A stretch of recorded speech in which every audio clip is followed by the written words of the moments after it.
Welcome to Stories Room. Enjoy listening and don't forget to subscribe. I never anticipated that my life would change so dramatically on a random Friday evening. For most of my 28 years, I'd prided myself on stability, building a career I cared about, developing mature friendships, and sustaining a long-term relationship with the person I believed was my life partner. Her name was Hannah, and for 3 years, I truly thought we were on the cusp of planning a future together. We lived in a 2-bedroom apartment in a bustling city, splitting the bills neatly down the middle and discussing, at times, the possibility of purchasing a place of our own. Despite the usual ups and downs, I had no genuine suspicion that anything was amiss. Hannah was 31, worked as a lab technician at the local hospital, and often came home fatigued after long shifts. She had an air of calm self-assurance around her, and she rarely seemed to let stress get to her. As for me, I ran a small distribution business that focused on importing specialized fitness equipment. My job demanded that I occasionally travel, maybe 3 or 4 times a year, to meet suppliers and verify product quality. It was in mid-spring when I headed out on one of those business trips.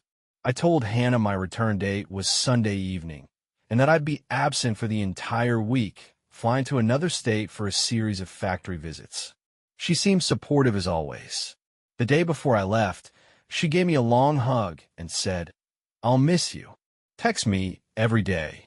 I agreed wholeheartedly, adding, "I always do," and in that moment I felt no cracks in our bond.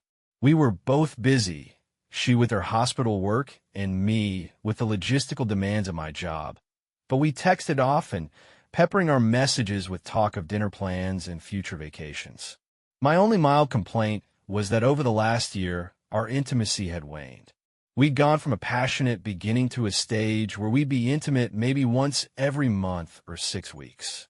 It was an odd shift, especially for 2 people still in their late 20s and early 30s. She usually blamed exhaustion, or sometimes hinted that she didn't feel in the mood and needed more space. I took her at her word because I trusted her. Little did I know that everything would unravel because of one spontaneous idea. I decided to fly home 2 days early to surprise her on her birthday, which fell on a Friday. Under normal circumstances, my trip would have ended Sunday, making me miss her entire birthday weekend.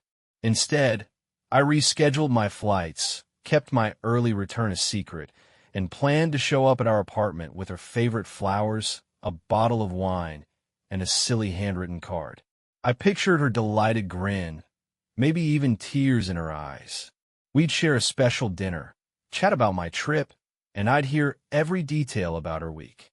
The morning of her birthday, I sent her a happy birthday text as though I were still out of town. "How are you celebrating?" I asked casually. She answered almost immediately, telling me she was keeping it low-key with an at-home wine night alongside her friend Melissa, who lived on the floor below ours. Melissa was 30, single, and known for her easygoing sense of humor. Hannah liked to gossip about random hospital stories with her over a glass of Merlot, so the plan made sense. I teased Hannah via text. "I can't wait to be back on Sunday. I love you and hope you have the best day." She responded with plenty of heart emojis, saying she couldn't wait either. All seemed perfectly normal. Yet in the back of my mind, something faintly nagged at me. Perhaps it was the quiet intuition that sometimes tells us life is not as it appears.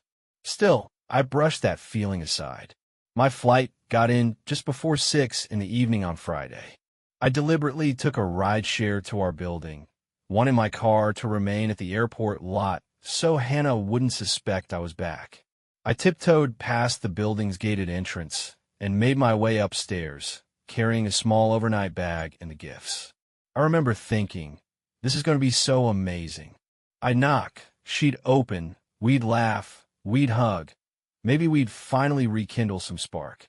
But the instant I reached our door, my hopes were shattered. From inside, I heard faint music, some sultry R&B track, and rhythmic noises that triggered alarm bells in my head. Moaning, soft thudding, a muffled voice. My heart hammered in my chest. I should have left. I should have pretended not to exist. Yet I felt compelled to inch the door open, the adrenaline surging in my veins. The door was unlocked. In a narrow gap, I glimpsed the bedroom across the living room. And there she was, Hannah, in a state of undress, straddling a man I recognized from my gym. His name was Trey, a chiseled, confident guy who always loaded extra plates onto the squat rack as if showing off. He was definitely not wearing protection, and in an instant, the illusions I'd carried about my relationship with Hannah vaporized. I let the door close gently, praying they hadn't seen or heard me. My heart was pounding so loudly, I worried it might reveal my presence. I stumbled down a flight of stairs and sat on the cold concrete steps, staring at the gift bag I still clutched. I waited there for minutes, maybe 5, maybe 10, too shocked to cry. An emptiness spread through me, replacing the sense of purpose I'd had minutes earlier. I kept thinking, this is my biggest nightmare, and I'm living it. When I regained enough composure to stand, I remembered that Melissa's place was down on the ground floor. I could see from the courtyard that her lights were on. I had no plan, just the vague notion that maybe I could hide for a while. Approaching her window, I spotted her curled up on a small couch, flipping channels on TV. She noticed me right away, opening her window to wave me closer, obviously surprised. "Jay," she said, using my name. "You're home early. Hannah said you weren't coming back till Sunday." I forced a hollow laugh. "Dates got mixed up," I replied. "Mind if I come in? I could use a friendly face." She welcomed me without hesitation. "Of course, get in here," she insisted, flipping on a brighter lamp. "What's going on? You look pale." That's when I broke down. I stammered something about them upstairs, about hearing noises, seeing things. Melissa's expression dissolved into shock. "Wait, Hannah's with someone?" I nodded, burying my face in my hands. She put an arm around me, murmuring that she was sorry, that she'd had no idea Hannah was capable of such a betrayal. From our few past interactions, I'd known Melissa to be empathetic but straightforward. She'd never shown the slightest sign that she suspected Hannah's unfaithfulness. I could barely speak coherent sentences. Instead, I just mumbled fragments about how humiliating it felt, how my mind was spinning. Melissa listened, offered tissues, and let me stay. When I confessed that I had nowhere to go, no friend's place immediately prepared for me, she responded kindly, "Sleep here tonight. Take the couch. No one's forcing you to go back up there." That night was excruciating. I dimly remember hearing footsteps through the open window as Trey left in the early morning. Melissa saw me notice him and quickly shut the curtain. I dozed fitfully, waking up to the swirl of confusion. Had this really happened, or was it a nightmare? Each time, I concluded it was all too real. Saturday came, and Hannah never messaged me.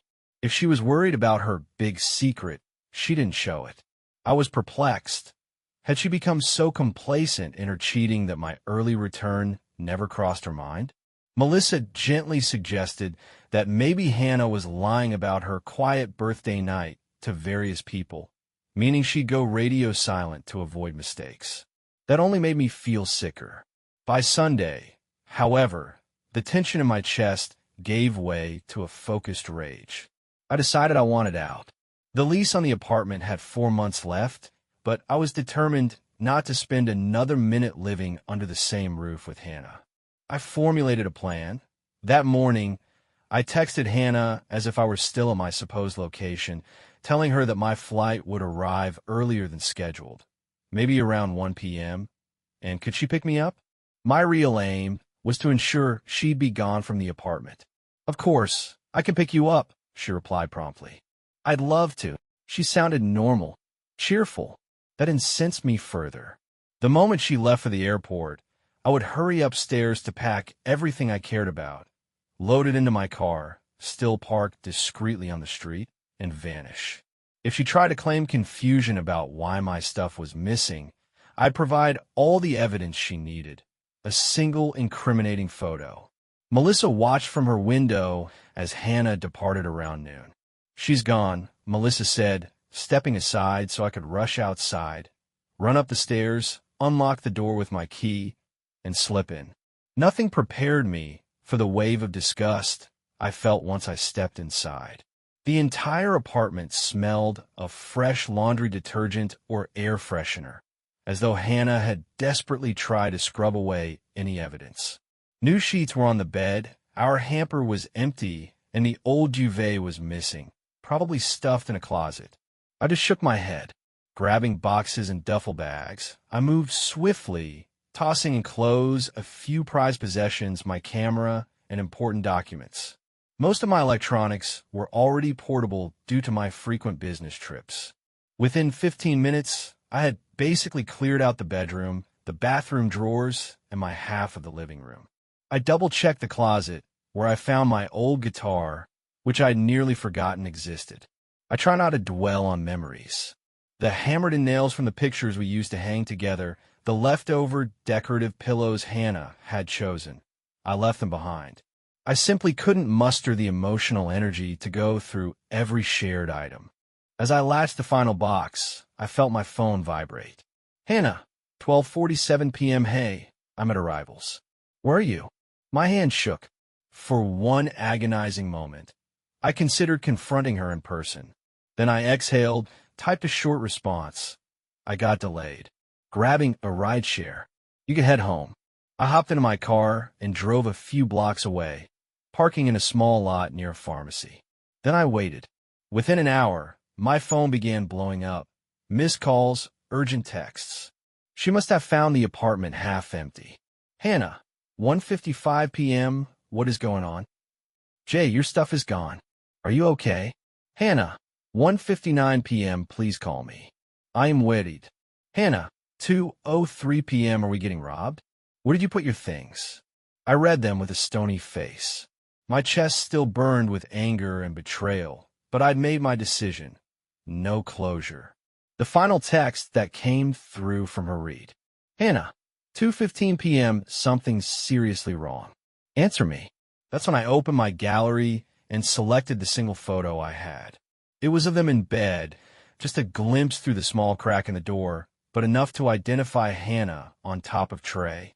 I sent it to her with no caption. Seconds later, she tried to call me 3 times in a row. I stared at my screen until it ceased buzzing. I refused to pick up. Then came another onslaught of texts. "Hannah, it's not what it looks like. Please, Jay, let me explain. Hannah, I'm sorry. Please just call me. I swear it was a one-time mistake. Hannah, talk to me. Don't shut me out." I didn't answer any of them. I blocked her number. I had no illusions about her story. Maybe it wasn't the first time. Maybe it was. Regardless, she'd chosen to betray me in the most personal, humiliating way possible. I felt no need to hear excuses. I ended up back at Melissa's place for another day. She was stunned by Hannah's audacity and tried to comfort me, offering a corner of her small living area to store my boxes until I found a new arrangement. In the process of all this, we discovered that Hannah's birthday night story to Melissa had also been a lie. Hannah had told her that she would spend her evening with a group of coworkers from the gym, not just Trey. It was a labyrinth of deceptions. "Are you going to tell the property manager anything?" Melissa asked softly. I nodded and decided to email them, clarifying that I would no longer live there and that Hannah would be responsible for the remainder of the lease. She had the income to manage that on her own, so it wasn't a concern that she might default. Then came a moral question. Should I go public with what she did? Part of me wanted to blow her life up, to make sure all our mutual friends knew the truth, so she couldn't twist the narrative.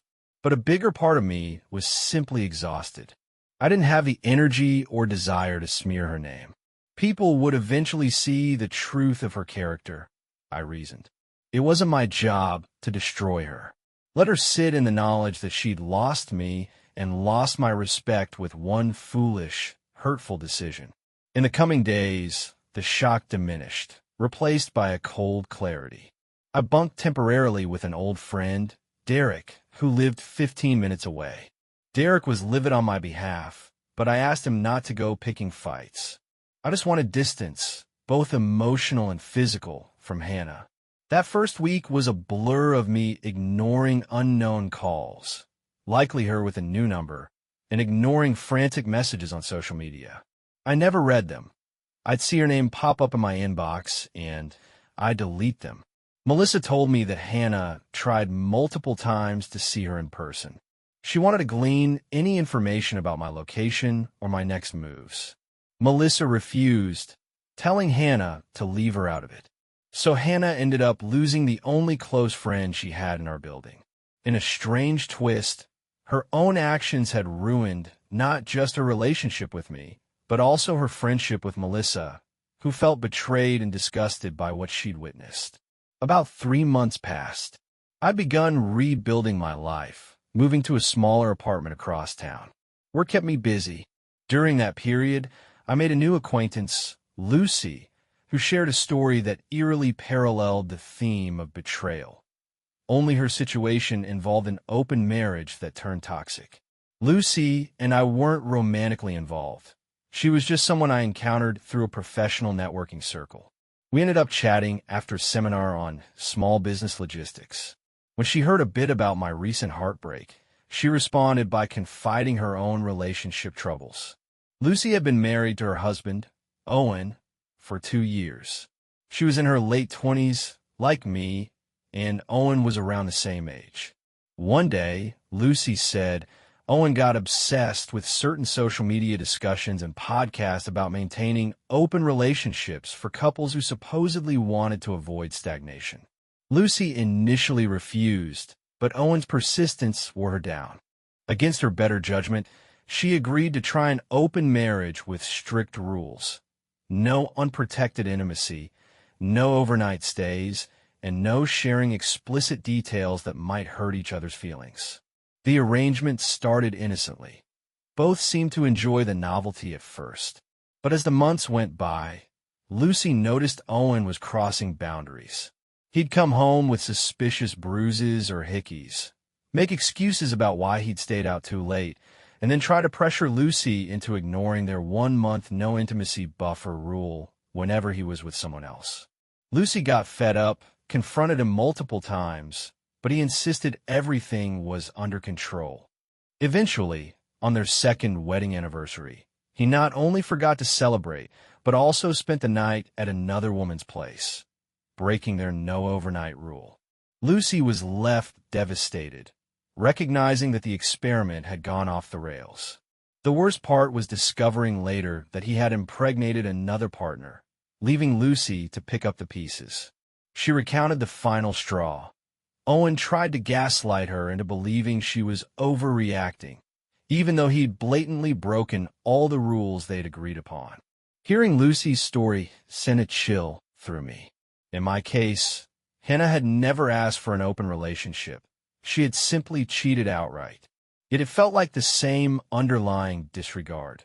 The partner is so wrapped up in their own desires that they can't be honest, can't adhere to boundaries, and can't respect the person they're supposedly committed to.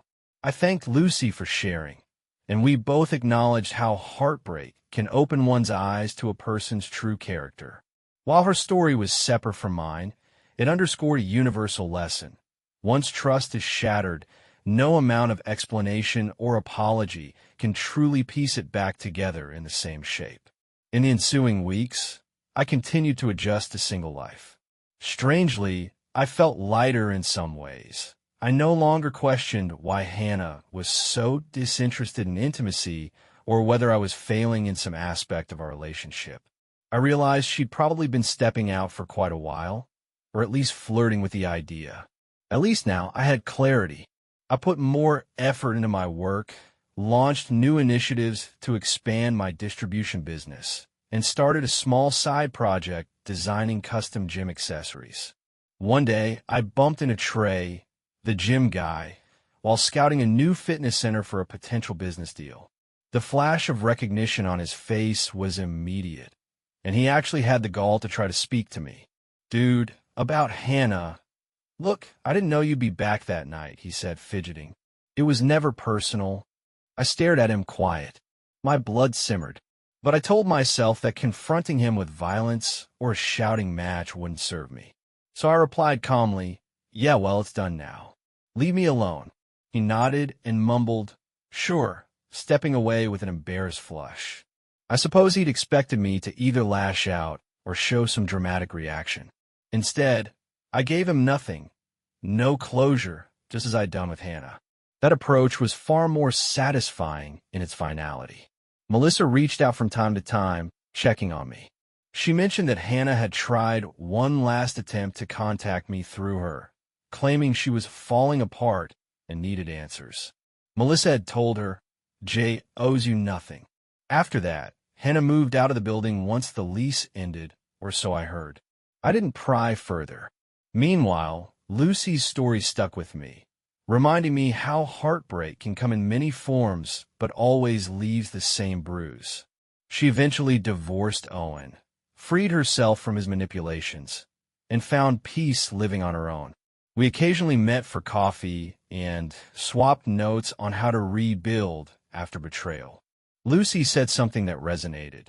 When you see that someone you love can treat you like an afterthought, you realize you'd do anything not to feel like that again. She was right. Every day, I reaffirmed that I deserved respect and honesty. A healthy relationship wasn't about policing each other's every move. It was about mutual care, trust, and open communication. Over time, I found my perspective on Melissa changing. Initially, she was just Hannah's friend, then my confidant in a moment of crisis. But as we continued to talk, sharing jokes, discussing life stories, and supporting each other's personal ambitions, something more flickered between us. Melissa was fiercely independent. She'd never fully trusted relationships because she'd seen plenty of dishonesty among her own circle of acquaintances. Watching my fallout with Hannah only reinforced her skepticism, yet it also brought us closer. One late afternoon, a few months after the dust had settled, she and I met at a cafe downtown. I sipped my coffee, told her about a prospective client that might expand my distribution network across state lines. She congratulated me with genuine enthusiasm, something that always struck me about her. She was quick to celebrate my successes. Then she got quiet, tapping her spoon against the edge of her cup. "Jay," she said softly, "I want to tell you something without making it weird." My heart picked up speed. "Go ahead," I encouraged, leaning forward. "I know it's a little awkward, but I've always thought you were a kind person. Even when you and Hannah were together, I noticed how thoughtful you were. And I'm glad you didn't let what she did destroy your confidence." I cleared my throat. "I appreciate that," I replied, trying to sound casual. But inside, I was warming to her words, waiting to see what else she might say. She hesitated, then explained that she'd begun to catch feelings, as she put it, and wanted to know if it was worth exploring. That confession hung in the air for a moment. I admitted I was just as curious and had felt a growing closeness, but I also worried about rushing from heartbreak into a new romance. Melissa shrugged. "I get it. We could take things slow if you want to. No pressure." So we did precisely that. We took it slow. Instead of diving into a tumultuous rebound, we built a stronger friendship first. Once we drove out to a nature reserve on a weekend, enjoying the quiet green trails, packing a picnic lunch, and talking about everything from childhood memories to personal aspirations. I learned that she'd once dreamed of opening a small dance studio. She learned that I was initially terrified of big city life, having grown up in a tiny rural town. Each revelation brought us closer, but it was never forced. On the day I finally kissed her, an impulsive gesture under an old oak tree, I realized that genuine warmth, care, and trust were blossoming in a way I'd never experienced, even at the best of times with Hannah. Of course, the past doesn't vanish overnight. I'd sometimes wake up haunted by the memory of that day, recalling how I turned the doorknob to see Hannah and Trey locked in intimacy. My stomach would twist, and doubt would creep into my new relationship with Melissa. What if I'm not enough? What if I miss the signs again? The difference now was that Melissa and I communicated. When anxiety gnawed at me, I brought it up gently. She would listen, then reassure me. Jay, if something ever feels off to you, just say so. I'm not Hannah. I'm not going to betray you. We talked things through. That consistent honesty melted my fear. Meanwhile, Lucy was forging her own post-divorce life, updating me on how liberated she felt after finalizing the separation from Owen. She'd sometimes text me random motivational quotes or articles about emotional healing, and we'd laugh about how we'd both turned into accidental experts on cheating stories. Some mutual acquaintances asked me if I ever wanted to confront Hannah just to let it all out, but I saw no purpose. I believed that if we'd spoken, all she would do was recite practiced justifications. It was an accident. It didn't mean anything, or maybe blame me for working too much. The simple truth was, she'd made a choice. The moment I saw it with my own eyes, all illusions died. Giving her closure would only have eased her guilt. It wouldn't have helped me. By the time half a year had slipped by, I'd expanded my business enough to hire 2 employees to assist with operations. I moved to a more comfortable one-bedroom apartment, which had a small balcony overlooking a tree-lined street. Melissa, after months of cautious dating, often stayed over on weekends. We both liked to cook. Well, she liked to cook, and I liked to chop vegetables. So we'd experiment with new recipes, then watch reruns of old sitcoms snuggled up on the couch. There were moments I felt an overwhelming gratitude for how life could turn around. Had I not discovered Hannah's betrayal exactly when I did, we might have bought a house together, maybe even gotten engaged, only for me to find out later. That possibility alone reaffirmed that, painful as it was, I'd escaped a future of deeper deception. Once, while clearing out my phone's photo storage, I stumbled on the incriminating picture of Hannah and Trey. Even though it was shot from a skewed angle, the image was seared into my consciousness. My first instinct was anger. Then I sighed, hit the delete button, and confirmed that, yes, I wanted to remove it forever. A wave of calm washed over me. No sense in hanging on to proof that no longer mattered. I had all the confirmation I'd ever need, and my life had moved on. I told Melissa I'd finally deleted that photo. She gave me a radiant smile and said, "Good. It's time." We embraced, and for the first time in my adult life, I felt truly unburdened by the past. Some months later, a chain of coincidences led me to run into Hannah's parents at a local store. They'd always been kind to me. Her father looked visibly uncomfortable, not sure if he should mention his daughter or act like nothing had happened. I gave him a polite nod. He awkwardly asked, "How are you, Jay?" "Everything okay." "I'm doing well," I replied. My tone was polite, if a bit distant. I didn't want to be rude. They weren't at fault for Hannah's choices. They told me, in passing, that Hannah had gone out of state for a fresh start, transferred to a new hospital job. I simply nodded, murmured that I wished them well, and left with no further conversation. I can only guess whether Hannah truly regretted her actions, or if she just relocated to avoid the fallout. Either way, I had no interest in resurrecting that chapter. The finality I'd chosen, ghosting her with the knowledge that I was fully aware of her betrayal, remained a decision I didn't regret. A few people criticized me for leaving so abruptly, claiming that everyone deserved an explanation. But I believe that no explanation could erase what I'd witnessed. Sometimes, walking away is the cleanest exit from a toxic situation. In the meantime, Lucy's journey had come full circle. She was thriving in her career, traveling, and had even begun dipping her toes into the dating pool once more.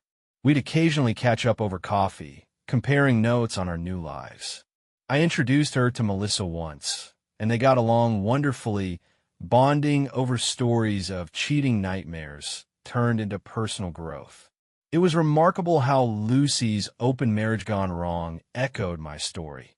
Two people who gave their hearts in good faith, but ended up with partners who exploited that trust.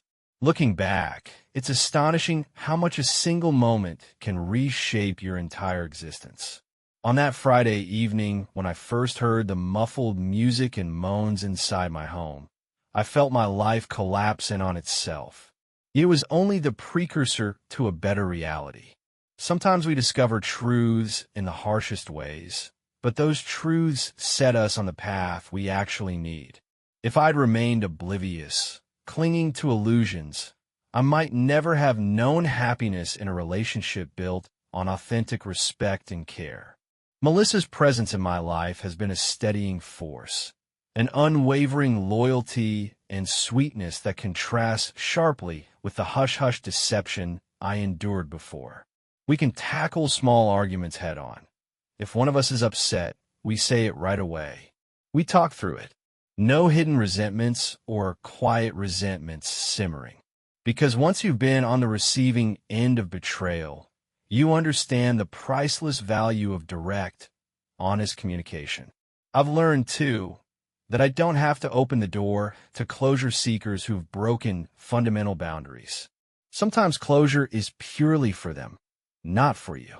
And you have every right to protect your own mental well-being by withholding it. That was my approach with Hannah. It wasn't about being cruel. It was about choosing peace for myself. Now, at 29, I'm still healing scars. Betrayal doesn't vanish from memory overnight. There are songs, scents, or sudden flashes of imagery that pull me back into that heartbreak.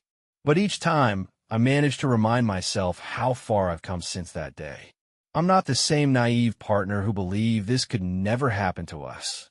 Instead, I've grown into a person who understands the fragility of trust and the necessity of mutual respect. Melissa and I plan to move into a new condo in a quieter part of town, away from the hustle and bustle that once formed the backdrop of my darkest hour. We're taking our time picking the place, ensuring it's somewhere that feels entirely ours. No ghosts of the past. When I imagine our new life, I see a small patio with potted plants, lazy Sunday mornings making pancakes, perhaps adopting a rescue dog. Most importantly, I see a shared future built on mutual devotion and transparency. That vision is worth every ounce of pain I endured to get here. Sometimes you have to uncover a painful secret to set yourself free. I wish Hannah the best, wherever she is. I hope Lucy's ex-husband finds his own path. And I hope anyone who faces betrayal sees that life indeed continues beyond that crushing blow, that new love and renewed hope can emerge, given time and the courage to move forward. Not every story gets a grand finale. Sometimes it ends with a door quietly closing behind you as you leave, holding your suitcase and your dignity, refusing to engage in a drama you didn't create. It ends with a short text. This is what you've done. Goodbye. And then you find your own closure. In my case, the miracle was discovering that I deserved more, so much more, than being an afterthought in someone else's double life. It's a hard lesson, but one I'll never forget. And in the space left behind by heartbreak, I've built a life far richer than the one I thought I'd lost. That's the end of our story. Make sure to subscribe to our channel to stay up to date on new stories and share this video so others can discover these great stories too.